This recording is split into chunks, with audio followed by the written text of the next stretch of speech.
how they follow it and how many did believe and didn't believe. I always had grown up believing that they did not.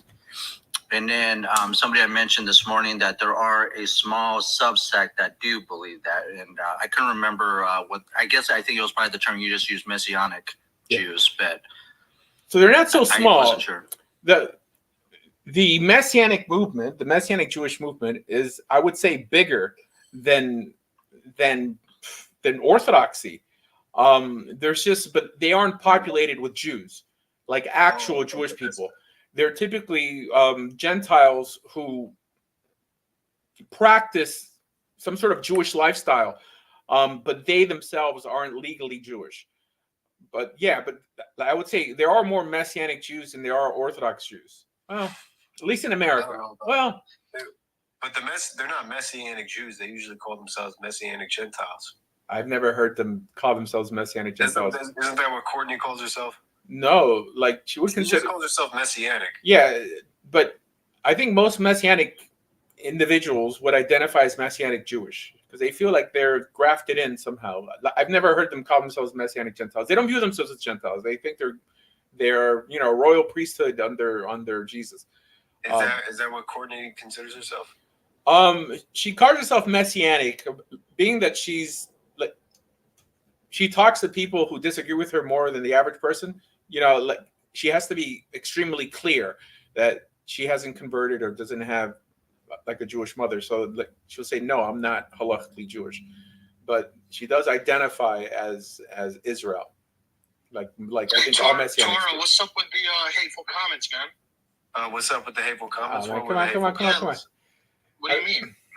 Now you're not going to admit to what you just wrote? No, what was hateful? I want to know how sensitive you are. Which one did you find? You're worried about how sensitive I am versus you should be worried about your condescending. Shut up. Listen. Shut up. All right. Come on, guys. Yeah, I don't mind an intellectual discussion back and forth, but just like he's an Ishmaelite. I mean, come on. Hey, Rabbi Asher, what do you prefer to be referred by? I don't know if you go by Asher, it Rabbi. Doesn't matter. Asher. You can call me Asher. It doesn't bother me. Okay. I try to distinguish myself. Sure. I'm trying to be respectful. From my knowledge, yeah. Yeah. So where do you live? Colombian person? I consider Washington State home, but I now live down in the very southern tip of Texas. Like quite literally, when you look at it, you know how it looks like an upside down triangle towards the bottom there. I'm like 15 miles away from the border. That's how close I am on that tip. That's pretty close. But we're looking to move back. So we've been here for 3 years, and we're just like, nah, this isn't our spot of tea. All right. Well, if you're looking for a religious outlet in life, an ethical outlet, you may want to consider Judaism. Just know it's possible. I don't know though. I can't wrapping my head around not believing that Jesus Christ is the way to God is I would have to really look into that. That's how I was raised. That's what I've been taught. That's what I've been reading into. But again, I also admit I'm ignorant of Judaism. So I don't want to sit there and say that, oh, this is the only way. So my point being is just, I would have to really dive deep into it, Yeah, I think you should just give it an equal shot, because this is, kind of common religion say, I grew up this, I believe this, but then have you even experienced another religion? Have you tried to listen to their polemicists and see what they say? I think you should, research some counter missionaries and see what they say about JC's messianicship. I have not actually been exposed to a whole lot of other like that. In fact, to be honest, TikTok is probably where I've been exposed to more other religions, to be honest. And it's not because I guess it would be because I haven't really sought it out, but I also just don't have that around me. Does that make sense? Like, there's not a whole lot of exposure around me. Well, but I was talking about online. Like, yes, sir, we can hear you. Tovia Singer. Sorry. Yeah, sure. Go ahead. Torah, go ahead, brother. I was just. Oh yeah. You ever heard of Tovia Singer? No, I have not. She a singer? You should research him. He's very good. Let's not promote Tovia Singer in this line. Warmth, what's up? Hey man, I wanted to ask, like, do you believe the Messiah is here already? No. Okay. I have another question. Do you smoke weed? No. No. Like, although, October 7th, I was in Israel. And then there was this rabbi, this good friend of mine, his name is Rabbi Pesach Davis. I think he's dying of cancer or something. And he had these edibles, like at the Shabbos table. And I hate like a whole cookie he made. And that was the last time I got high. So I mean, I'm not against it. I just don't smoke weed. What was it like? Well, What was it like? The edible? That cookie, how was it? It was pretty awesome. It was pretty wild. I've never gotten so. How many years ago? You're so crazy. It was so wild. I'll tell you, at like 11 at night, I was talking on the phone, and the phone was off. It was like it was wild. It was wild. Damn. Yeah, it was. I think it was because it was inedible. It hits people differently, but it was like. How many did you eat? Just one, but a whole cookie, and it's wow. I don't know what it was so concentrated. Oh my God. Yeah, it was freaking awesome. It's freaking awesome. But anyways, yeah, that being said. Man. You didn't like it didn't scare you or anything. It was nice. I don't know. I mean, at this age, there's not a lot that scares me. How old are you? You're like 30? No, I'm 46. Yeah. Damn. Oh, brother, you're like 1 year You look older than good, me. man. It You says do Did you guys get a notification saying something with like an exclamation It's point? been age exclamation restricted. point? yeah, it's telling me to remove you. It says remove warmth ? If Okay, they I'm remain sorry, in I'm your gonna life, get out your of here. life will be unavailable to younger audiences. How old are you? I'm 24. All right, I think it. that's don't fine. know, I won't think it's the remove you. topic you brought up, maybe. Maybe, Sorry about yeah, that. because you brought, yeah. Regardless, No, we don't that's get too weird. many, 10-year-olds listening to our lives. It's That's cool. so crazy that having kids like hop. I see a lot of like religious and sometimes political lives, and it's funny to me like imagining like little kids. Yeah. Chinese kids in China, So, What the heck? yeah. Shout out China. Hey, is TikTok getting banned or what the heck's that about? I don't know. I hope not. I'm a conservative and I'm No, because against I them think banning what's it. really what it's going to be is if anything were to happen, is basically they're going to just ask to divest, basically meaning that they're going to just sell it to a U.S. Entity, is what I'm understanding it. But I don't think TikTok either way is going away. Well, Hey, In can I India- ask you guys a question? it's been banned in India for years. I go to India every year. Like you can access TikTok from an Indian phone. So So can you not access it, or can you not download? Like, okay, so that's interesting. I could access it because I go there with an American phone. But if you if you try to go like on the website, it doesn't work. With an Indian phone, it won't work off an Indian internet. So like I go with like AT&T roaming and it works. So I guess you could do it through a VPN. But yeah. You guys, I'll be right back. If you guys are gonna be live later, can I join again? Yeah, no, like we have like probably 30 more minutes and it's a Sabbath. But yeah. That's right. I mean, you Hey, sound this high. is Shabbat. Yeah, I've got some over there. Might have a whole box. All right. Hey, Rabbi, I'm going to follow you. All right, let's do it. Yeah, this is my backup account because I'm in jail from the other account, but it's still Rabbi Asher. Yeah, so yeah, cool. Where's that background music? Because I wanna be able to learn more about Judaism. Okay, well, it might be for you. It might not be for you. For those who accuse me of proselytizing, I guess it is proselytizing, but it's not annoying, which is what people I think dislike. it At might the very end, I'm sorry. Go ahead. I think it might be for you. I think you should give it a serious look over. Yeah, definitely. And at the very worst is I've learned something new. I'm not as ignorant as I am right now about it. I'm always open to learning more and seeing what else is out there, because I don't want to sit there and talk about another religion when I don't know anything about it. So this kind of helps me to learn more, if you know what I mean. All right. Are you married, Colombian? Yes, sir. Okay, all right. Well, I mean, you'd have to convince your wife of it also. there's no Yes, point of view. that's why I haven't heard that as well. Yes. Yeah. Liquidation. You're gonna try to sell us something or what? What's up, Rabbi? How you doing, Rabbi? What's up? What's going on? What's on sale? Not much. Oh, I got everything on sale. You guys gotta go check out my shop tab. All right. Well, I mean, tell us your website link. Now, I was just gonna ask a question. I was gonna say why you said you want to talk about Judaism as an alternative to Islam and Christianity. Oh, the way you say Islam, it tells me you're a Muslim. Yes, I'm a Muslim. Alhamdulillah. Yes, sir. So I prefer you to be Muslim than be atheist. Huh? I prefer you to be Muslim than be atheist. Yeah. Oh yeah, most definitely. Absolutely. Whether it's another Christian or a Jew as well too, I would prefer for them to be a believer better than to be a non-believer as well too. You know, but I do want to know your perspective as far as like why do you say that for Judaism though? Oh, easy. Well, first, well, the obvious one is that I'm Jewish and I'm not Muslim. So I do it for selfish reasons. I think it's safer for me and other Jewish people if we had more Jewish people. In terms of logically, why is Judaism better than Islam? Well, it's older. It's the ethical bedrock of Islam, meaning not just the Quran, but the New Testament didn't really bring anything ethically new to the table. The ethics that appear in the Quran first appeared in the Torah in terms of how to behave and how to treat your neighbor.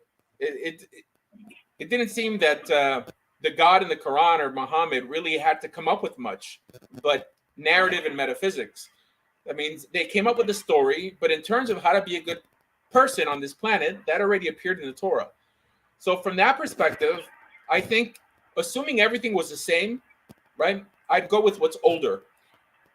Because it's from that perspective, it seems like it would be less corruptible than something that piggybacks, I guess that's the wrong word, talking to a Muslim, you know, or like horsebacks off of another belief system to claim legitimacy as like a valid gateway to the God of Israel, which is essentially what Islam and Christianity is. Yeah. I mean, you know, Islam does talk about the Torah and the Bible as well too. We do believe those were both set. No, I know. You know, I mean, what Christianity also talks about the Torah, the Book of Mormon also talks about Jews and their Bible. I know that Muslims say that all of our patriarchs were all Muslims. And that may impress and convince some chicks, but it's not going to convince like serious people who are searching. But do you know why we say that though? Yeah, because you're trying to believe in that? You convince people to be Muslim, like people who don't think much. No, I'm saying, do you know why that we say like all the prophets were Muslim? Yeah. Like whether it was Jacob or Israel or yeah, because Isaac Muslim. or any of these prophets? Yes, because Muslim means to submit to God. So you're right. Like from that perspective, Moses was a Muslim, like Muhammad was a Christian, right? Because if to be a Christian just means that you believe in Christ, then Muhammad believed in Christ. That means we could call him a Christian, just like you call Moses a Muslim.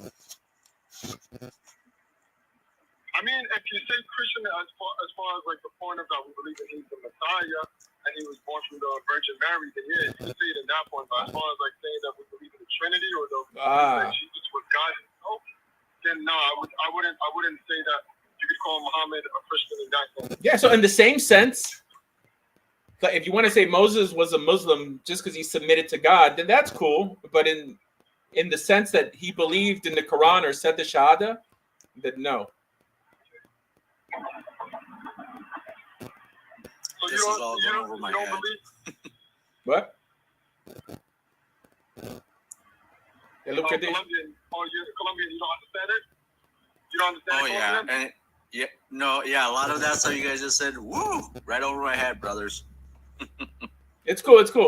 Yeah, liquidation. What were you gonna say? I mean, to be honest, I was gonna say, you know, at the end of the day, there's a whole lot of similarities between all three religions, more than there are differences. You know, we do all believe in Abraham, the prophet, Noah. We believe in Adam and Eve. We believe in that there's one God only.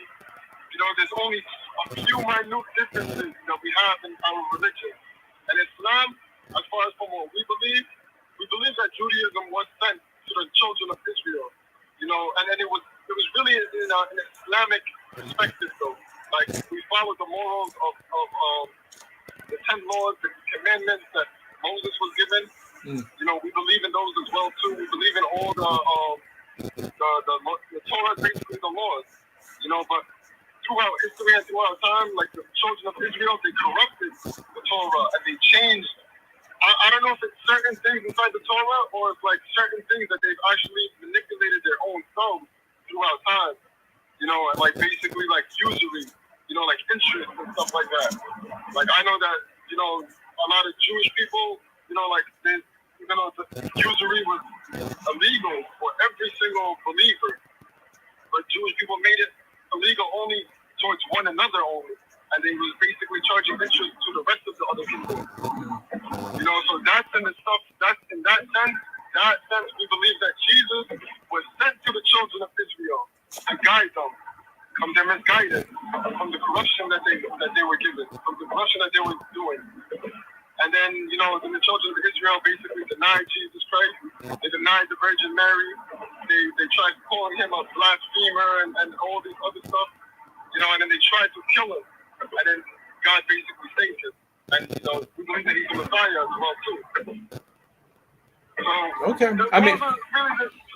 Those are really the small differences that we have in our faith, though. No, I get it. All right, so there's a distinction between some Jews trying to unalive Jesus and all Jews trying to unalive Jesus are getting blamed for it. Don't forget, Jesus was Jewish and his followers were Jewish. So, you know, like, we don't really validate the story that appeared in the New Testament, nor do we condone such an action. I mean, I believe that Jesus was innocent, and I don't think that anyone should take pride in unaliving him. It's not even factual that it even happened. In terms of usury, I think there's a misconception on what usury really is. Because if you go to Dubai today and you want to purchase an apartment, won't they offer you financing? I'll make it a rhetorical question. Yes, if you try to buy an apartment in Islamic Republic, they offer you financing because they've come to the conclusion that paying interest on a loan is not usury. So essentially, usury is price gouging. If there's a contract and it benefits you at the end of the day to borrow money and pay it back later because you end up making more money in the macro, how is that a bad thing? You know, so it's very confusing. It's really stealing, lying to people in some way, like telling them the terms are this and then changing them. That's essentially what Islam is against, and that's what Judaism is against as well. There's no commandment, first of all, to charge interest to Gentiles. It doesn't say that. It just says that one shouldn't like delve into any sort of inappropriate behavior, that we call it Ribus in Judaism, with like amitecha, like your fellow countrymen, but not that we're allowed to do it to other people. I think Maimonides says that don't do that to anybody. But there's no law that says, well, you just can't do it to Jewish people. It's just the way people teach it. But again, it's not an unethical act of lending money. I mean, that's not what Jews do by collecting interest, because heck, people line up for loans. I don't think people would line up, for something that's detrimental. I mean, something that's negative on society. So I've dialogued with many Muslims on this show, and they've come to the conclusion that regarding usury, I'm not wrong.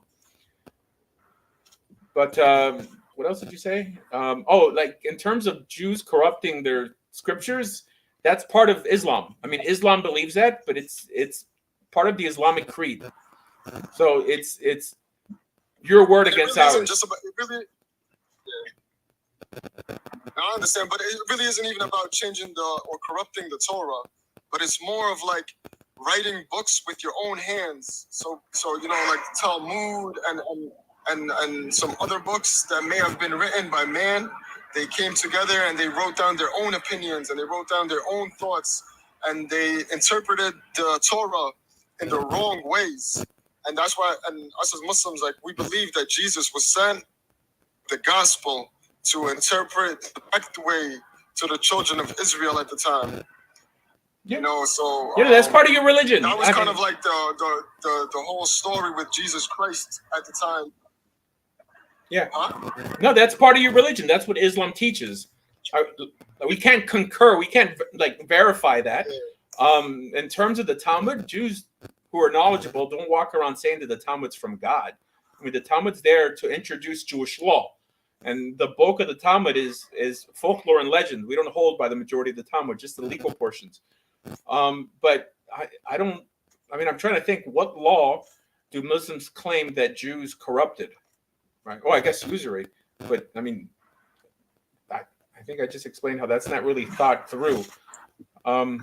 Yeah, I don't know. I mean, Yeah, that was mostly that was like the biggest law that, you know, because in our religion, like charging interest or collecting interest or you involving yourself in interest was like a big sin. No, but it's not. You know, right? so it's like it's not. In terms of financing, it's not a sin. They say it over and over again, but they never ask the question, like, ultimately, what is usury? Is it just loaning money and allowing you to pay it back and allowing the lender basically be like, like, so say if I was to loan you money, if I was to loan you, like, say, here's $10,000 and I need to get paid back by next year, but I need $14,000 back or $12,000 back, whatever the interest charge may be. Yeah, but that's what Muslims do today. You know, that's already. No, but that's a sin, though. Even if a Muslim is doing that today, that's completely wrong on his end. All right, so show me an Islamic Republic or a majority Muslim nation who calls that usury. I mentioned in Dubai. Okay, if you go buy a car. As far as Islamic countries, though, there's not too many Islamic countries that do follow the laws of Islam, though, right now, because a lot of these countries they're going by the new democratic ways and the Western ways now. They're following those ways, you know. So I can't really say about like Saudi Arabia or any country right now that's actually following the Islamic law. So let's use logic a little bit. But do you think it's detrimental on people? It's harmful to people to loan them money on interest? I do think it is, because one, that person is already in a downfall. Like if you need to borrow money from somebody, you already don't even got the money. So even if you take it as far as like to go do a business transaction or something, business transactions are never meant to be automatically successful. You could fail from your business transaction. No, I get it. And now you're indebted. But in America, you're indebted to that person. So nowadays, almost no one would own a car or own a house, like if everyone had to like pay for it cash. So it benefits people many times to take a loan, rent the property out, allow it to pay for itself, get, let's say, a 30-year mortgage, and everybody wins at the end. The lender, the person receiving the loan. I mean, America is built on lending money. I don't know like who would consider that detrimental or like a net loss on society. It just makes no sense. I mean, it does kind of, like, if you think about how much money does America owe right now, they're indebted in like trillions of dollars. No, that's different. That's mismanagement. That's because they're stealing money. Okay, I'm pretty sure. That's part of it. Come on, man. I mean, like, talk to any person who's looking to buy a house, you know, for their family, and they're pushing to get a 30-year mortgage. They'll line up and they'll pray to God, like, please, I hope this loan is approved. They're not saying like, oh boy, you know, I mean, society's so corrupted. But what's wrong with getting a loan and paying back the exact loan? Like, say, for instance, the house, $1,000. There's no incentive to loan money from that perspective then. No, but I'm just saying, like, a house is worth $400,000, and you sell the house, and you know that the person can't pay for it all at one time. So okay, why can't you just collect the exact? Is there a command in Islam? $400,000. Okay, well, is there a command in Islam to loan money? I mean, a command to loan money? Yeah, correct. Like, if I ask you to loan me $1,000, are you obligated to loan it to me? No, you're not obligated, but it would be better for you. It would be better for me Correct. to help Okay. a brother out. So basically. there is no commandment to loan money. However, there is a prohibition on charging interest on any said loan. That means people would never buy houses. No one would ever loan money because there's no commandment to loan. So then finance terms is an incentive for people to loan their money, or then they wouldn't loan it. This notion that it hurts society is silly. Society is built on this, on borrowing money, paying a little bit of interest, especially buying. Okay, locking in an interest rate means that when interest rates go up, you just made equity on that house. It's a win-win. Like, I don't understand. This is why if you go to Dubai, if you go to Iran, they finance properties, they finance cars because they don't understand financing to be a form of usury. Anyways. Yeah, no, thank God for loans. I mean, it's a great thing when people loan money. A lot of these countries, they don't really follow the. Yeah, a lot of these countries, a lot of these Muslim countries, whether it's Iran, Saudi Arabia, Dubai, they don't follow the Islamic laws by what the Quran says. So whether they don't follow it or not, you have to acknowledge it. Whether they don't follow it or not, you have to acknowledge that law, the way you're interpreting it, makes no sense ethically. It just makes no sense.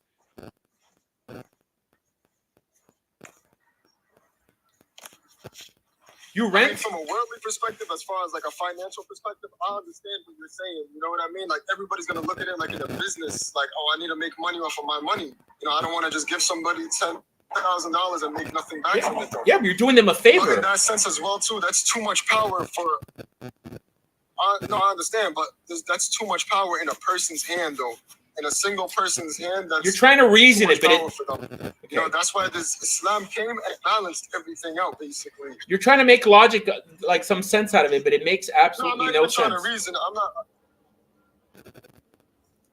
Loaning money is a great thing. How does it not make sense, though? Because if I announce tomorrow, money is a great thing. Like, if a person needs the money, yeah. If I announce tomorrow that I'm loaning money, that with the 2% interest rate, people would line up around the block, to take that money. Of course, but why? I just want to ask you one thing, though. Rabbi, I just want to ask you one thing, though, real quick. Yeah, sure. In the Torah, does God say that interest is a sin in the Torah? No. He doesn't say. There's nothing inside of the Torah that says that. No. See, the word like usury would say. We're interpreting the word usury. Okay. So like in Hebrew, it's the word ribus. So ribus doesn't mean interest. It technically means price gouging. It means being dishonest. Not that it's a sin to loan money. It's a blessing to loan money, even though you have to pay some interest. Why? Because it's that interest that encourages people to loan. If there's no commandment in Judaism to loan money when someone asks you, right? Why would you think that people are going to give you interest-free loans? There has to be some incentive to do it. And there is, right? Everybody wins. I loaned you money. You could get rich off of the money I loan you, but I get the same amount back. It logically makes no sense. So then ribus cannot mean interest. Okay, I mean, ribus has to mean unethical. I don't know, like loan sharking or like in some way loaning people money that they can't afford to pay back. It means an unethical way of loaning money, not just paying interest. Paying interest is a blessing for people. Okay, it allows them to be responsible. Yeah, for sure, we trust you with the money, but we're not. I'm just giving money away here. Pay it back with a little bit of interest and make it profitable for me to continue loaning other people money. It makes no sense. That's interesting. That is so interesting. I'm definitely going to do a deep dive into this because I've always grew up that it was interest, and now I'm definitely going to start looking into this. Now that's very just look it up. Dubai. If you go to Dubai today and you want to buy a high-rise apartment, they offer financing because they don't consider that usury. Financing, same thing with a car. No one would buy an apartment then. I mean, the average person can't cough up $500,000, right? It makes no sense. people say it, and then look, there's some laws in the Torah that make no sense to me, like not mixing wool and linen. Rabbi, can we also talk about the fact that there's a lot of people that they can't even pay off their cars, they can't even pay off their houses, and then the banks come back and take away their homes and take away their cars, and they leave them in bad situations. And most of the time, while they're paying these payments, they're only paying back interest. They're not even paying the principal. So in reality, they're getting screwed. Yeah, because they screwed up. I mean, they borrowed money that they couldn't pay back. But this is the part of interest that when God forbade interest, this is part of it, because God doesn't say like, oh, he's just gonna forbid interest because he doesn't want us to lend money. There doesn't need to be interest. Okay. There doesn't need to be interest in the conversation for something like that to occur. Someone could have got a loan without any interest on that loan and would still lose their house and lose their car. What's the difference? The purpose of interest is to incentivize the lender to continue lending to people, because lending is a great thing. Lending money builds wealth. It's built America. Loans, I mean, building something now that you could sell for more later. It's even from that perspective, like, why isn't that usury? You buy a house for $200,000, and now the price of the house has gone up. Why do you think the price of the house went up? Are you saying that if you bought it for $200,000, you have to sell it for $200,000? Well, you're telling me, no, of course not. Like, what's the difference? But the value can also go down as well too. It doesn't automatically mean that it's. This is because of interest rates going up and down. It's all interest. Like, this is why things get more valuable. So what you're basically saying is if you buy something, you can't sell it for more than what you paid for it. But you're allowed to lend money and not expect to see some sort of return, like on that initial investment. It makes no sense. It just doesn't make sense. But it would make more sense. It would make more sense because look, I'll basically put it from my perspective. The way that I see it though is that the banks and all of and if it's like an individual person that's lending money and stuff, that kind of like, it doesn't make any sense as far as like where it's going to be a financial investment. Like if you're looking at it as a financial investment, then it's not going to make any sense, of course, if you're not going to get no interest or anything like that. But when we're loaning money to our brother, we got to look at, like, from an Islamic perspective, we're basically looking out for our brother. Like, even God tells us in the Quran, like, even if you don't take back the money, it's even better for you. You'll be rewarded in the hereafter. Yeah, but you have no commandment to loan the money in the first place.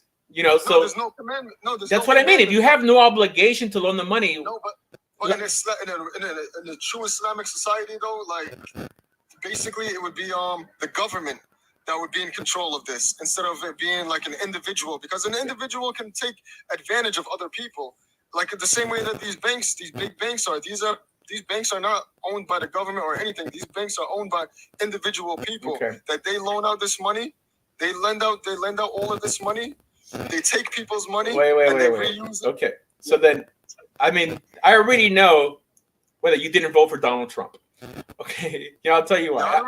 To be honest with you, I don't vote for none of these presidents. Like, they're all corrupted, and I just don't trust them. All right. So I could tell that you didn't vote for Trump. I'm a Trump supporter. And as a conservative, I know that when a government lends money, they're lending other people's money. This idea that it should be done on the higher level, like on the back of the government, assuming that you think the government creates money, the government just distributes money, so they're screwing people regardless, so there's a disconnect in your theology or in your reasoning in general.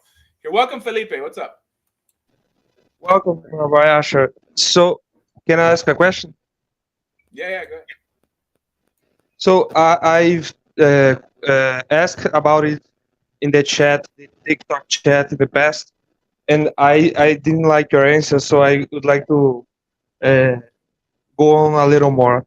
So, about the question of Jesus harvesting on Shabbos, you said that he only break a rabbinic interpretation, like it wasn't like a thing he would be obligated to fulfill. But I said that it was a. I never said that. Said that. Wait, hold on. I mean, I never said that he didn't do anything wrong by doing that. What I said was that he justified it, or he tried to justify it.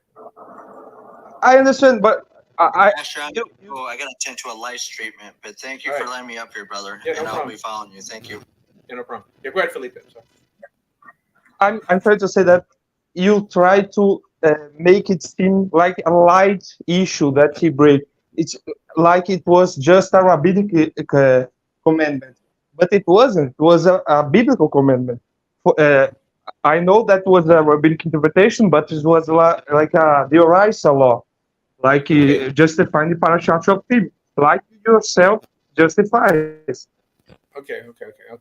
Oh, hold on. I mean, I think maybe you misunderstood what I said. In terms of him doing something wrong, it absolutely is something wrong. The Torah only gives you around 3 things that you can't do on Shabbos. Literally. I get it. The 39 malachas, Chazal teach that they come from the Torah, but let's be honest, okay? I mean, it's not literally from the Torah. It's But Rabbi, just let me. I understand what you're saying, but there is two issues here that I don't think you capturing. It's like you say that you have to at least try to follow the Torah literally when you don't get the rabbis, but Parshat Shoftim justifies literally the interpretation of the rabbis. So doesn't matter if they say it's 40 melachas now, and in the next generation they interpret it to be 100 melachas. It is literally following the Torah, Parashat Shoftim, and okay. even Wait, hold on. even more. Yeah, but you don't make a distinction between a rabbinic law and a Torah law? Of course, I make, but Okay. a rabbinic Wait. law is not the same of a rabbinic interpretation of a Torah law. That is Deoraisa. Yeah, but like Parshat Shoftim makes no distinction between rabbinic interpretations of Torah or not. It says in all areas of dispute.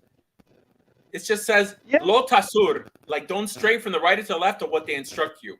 However, we always make a distinction between rabbinic laws and Torah laws because of Safek de Rabbanan lehakel and Safek de Right al Chumra. We always make a distinction, although you have to keep them both. For someone to say that the 39 malachas come from the Torah, like it's only one opinion in the Mishnah that the reason we have 39 malachas is because it's the things they didn't do when they were building the Mishkan. There's other opinions on like why we have the 39 malachas. We still have to do them, but what we shouldn't do is take a rabbinic understanding, like of a Torah concept, and say that it's in the Torah. It's not in the Torah. No, it could be considered deraisa, but it could be deraisa without it technically being the Torah in the sense that if it's here, for example, like Rosh Chodesh. Rosh Chodesh is considered deraisa, but why would Rosh Chodesh be considered deraisa? I mean, it's because it doesn't appear in the Torah, by the way. Like nowhere in the Torah. Of course, appears in the Torah. Rosh Chodesh appears in the Torah. Of course, to sanctify the first day of the month. You yourself also that blasphemy doesn't appear in the Torah, and it appears. I don't understand. I like you very much, but wait. Let me respond. Rosh Chodesh, which means that sanctifying the new moon doesn't appear in the Torah. That doesn't appear in the Torah. It appears in Tanakh. Wait. Oh, I understand. You say that the sacrifice of Rosh Chodesh appears in the Torah, but not the sanctification. No. Okay. Nowhere in the Torah does it say that we go by the month. Nowhere. It means that Chazal decided that we go by the month, which is fine.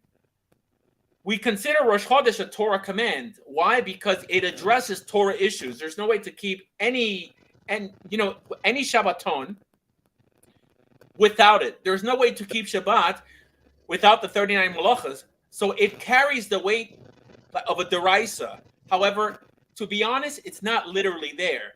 But you're not able to be honest. No. Rabbi, I completely agree with your theology, and I've learned so much.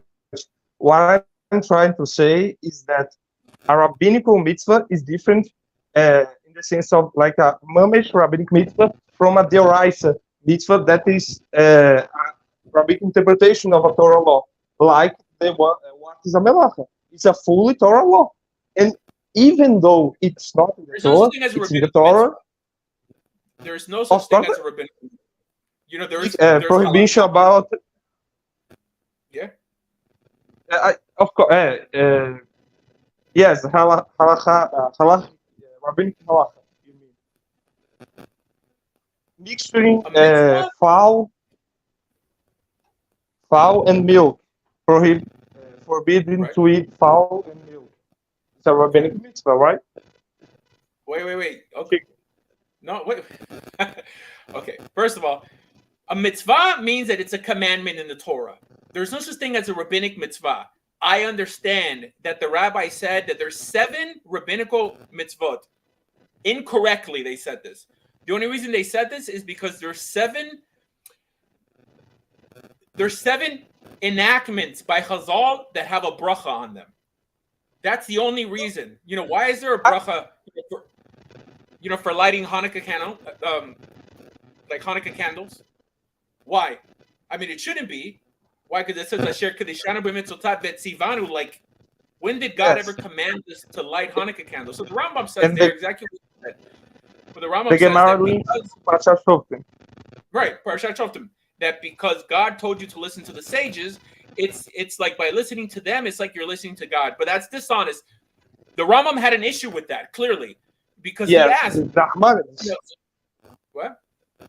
Is it Nachman's you're saying, or Maimonides? Like they have a disagreement about. No, the Rambam talks about like the bracha that we make when lighting the Hanukkah candles. That why do we say that Asher Kedishanu Mitzvotav V'Tivanu, that He sanctified us with His commandments and commanded us to light Hanukkah candles? There's no. So the Rambam, like you said there, quotes Parashat Shoftim. God told you to listen to the judges. By listening to the judges, you're listening to God. But it's dishonest because God didn't command it. I mean, from that perspective, there should be a bracha, like Asher Kedishanu on every halakha. They pick 7 of them.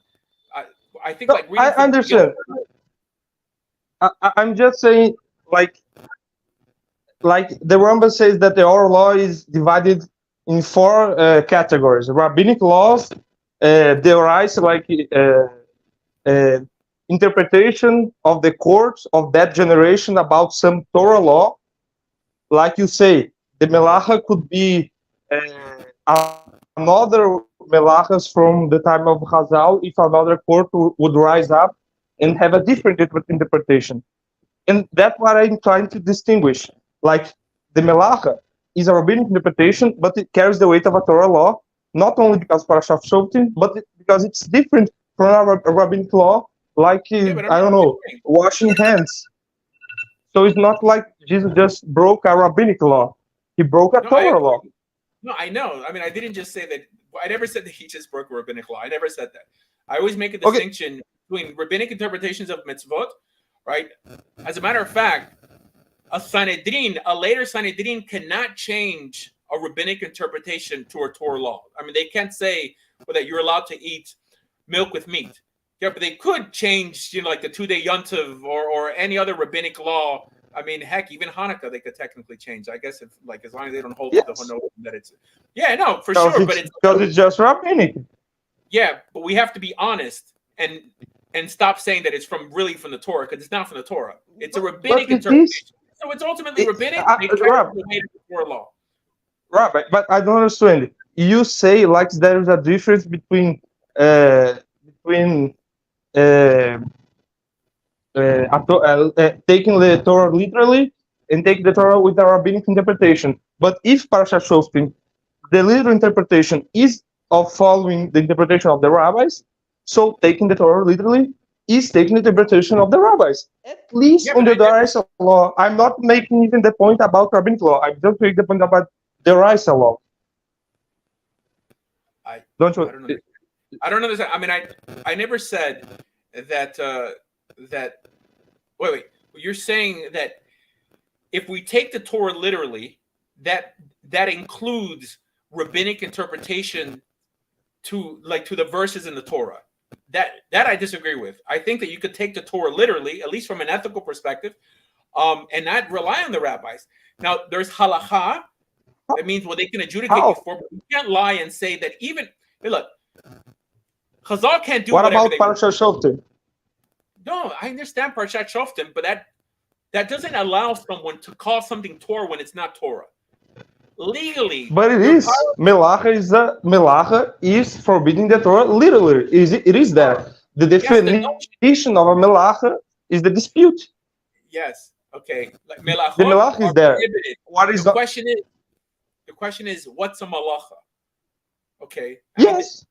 that's what the question is. So we have to acknowledge that it's a rabbinic interpretation that it's 39 categories of prohibited labor. It's a rabbinic interpretation, but we can't do like what the Muslims do and say, like, don't you know that Moses was a Muslim?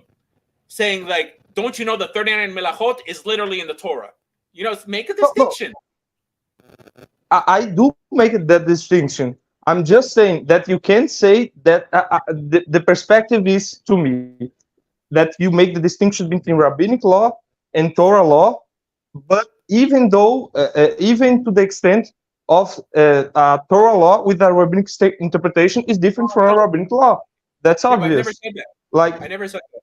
I always say that rabbinic interpretations to Torah laws carry Torah weight to it, right? If there's a safek, yes, yeah, you say.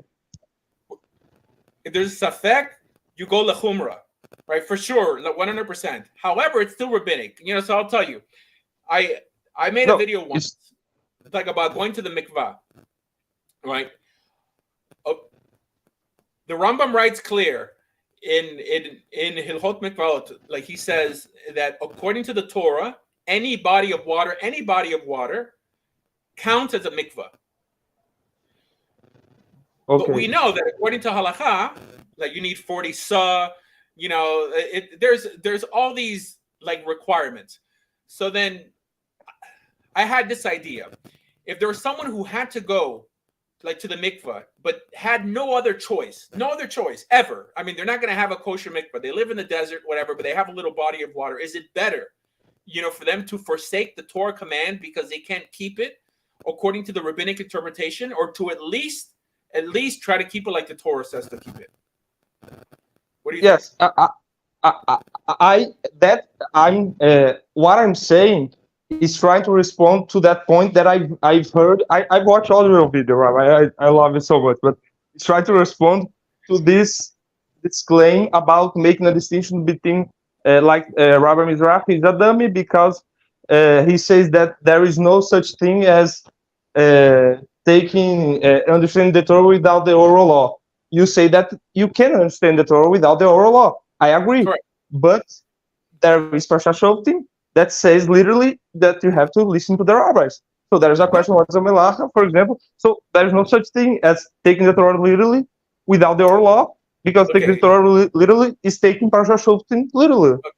Okay, all right. So, but the rabbis teach that, you know, with the mitzvah of lo tasud, it means not straight from the right to the left. You know, so they say if the rabbis tell you that your left is right and your right is left, don't listen to them. This notion that the rabbis can say whatever they want and that you have to say, oh, it automatically becomes Torah is really what's given birth to Kabbalah today. Yeah. Yes, now, but it's common sense, the melachas. Here, listen, I don't believe, in terms of rabbinic interpretations of Torah law, that you're talking about like a handful of things, by the way. I mean, it's not that much. Rabbinic authoritative interpretation, things that are not rabbinic. Like a gezerah, like, or a takana. Yes. What I say is that you don't need the oral law to understand the ethical parts of the Torah. Oh, the ethical of course. That's what agree. I said. Clearly, you know, for Israel, in order to keep the Torah as a nation, there has to be a consensus on how we're going to keep the Torah, right? The Torah tells us to keep Shabbat. It never tells us how to keep Shabbat. So, but it does tell us that we have to unalive people if they break Shabbat. So there has to be some system in play to, you know, to do it. And this system can't be changing every 20 years.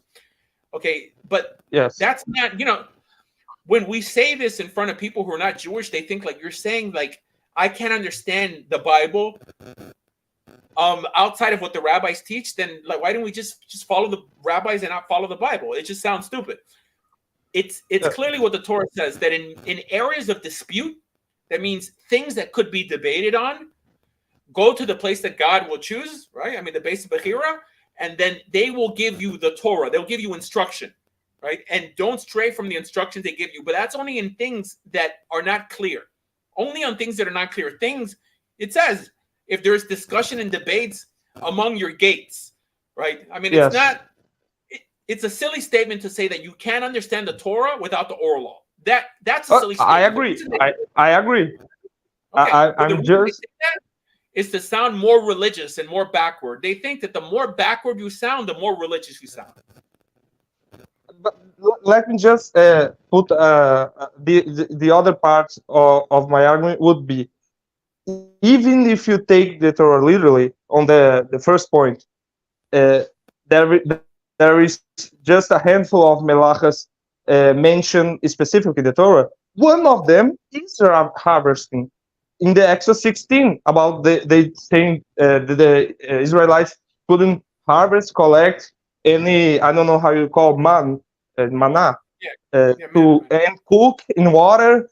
So the prohibition on Shabbos, one of the handful mentioned is harvesting, like Jesus did, harvesting corn, I think. So I don't understand. Like, it's literally mentioned there. I mean, it says like, don't gather the man. Remember, the man wasn't cooked.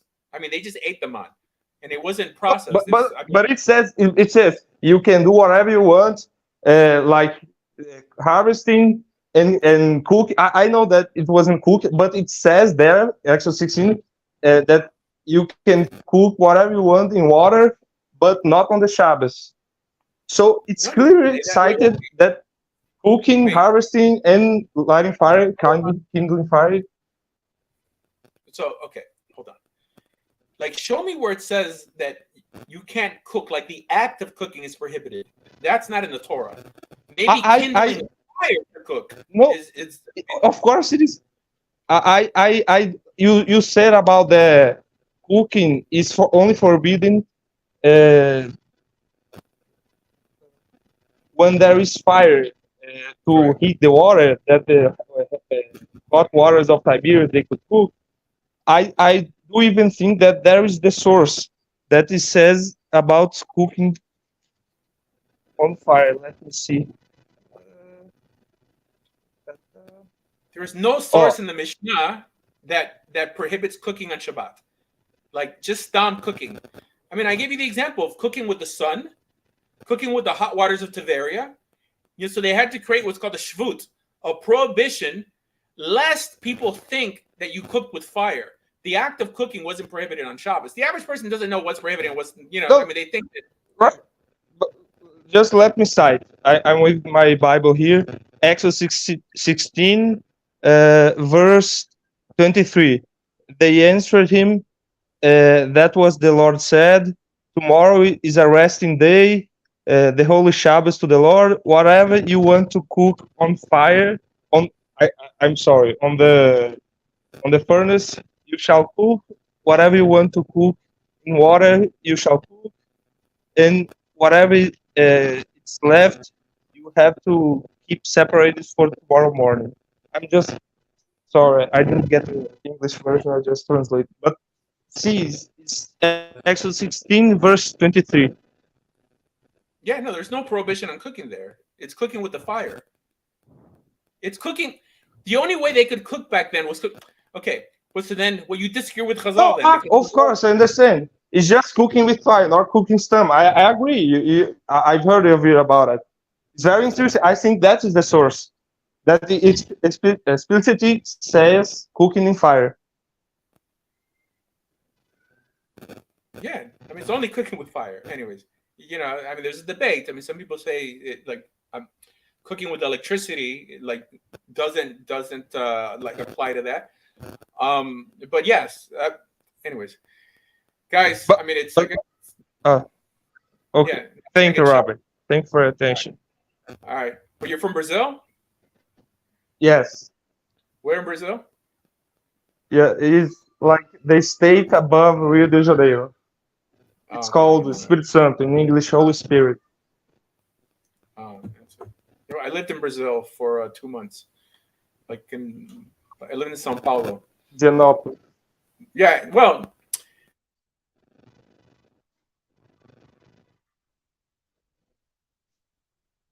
Hello?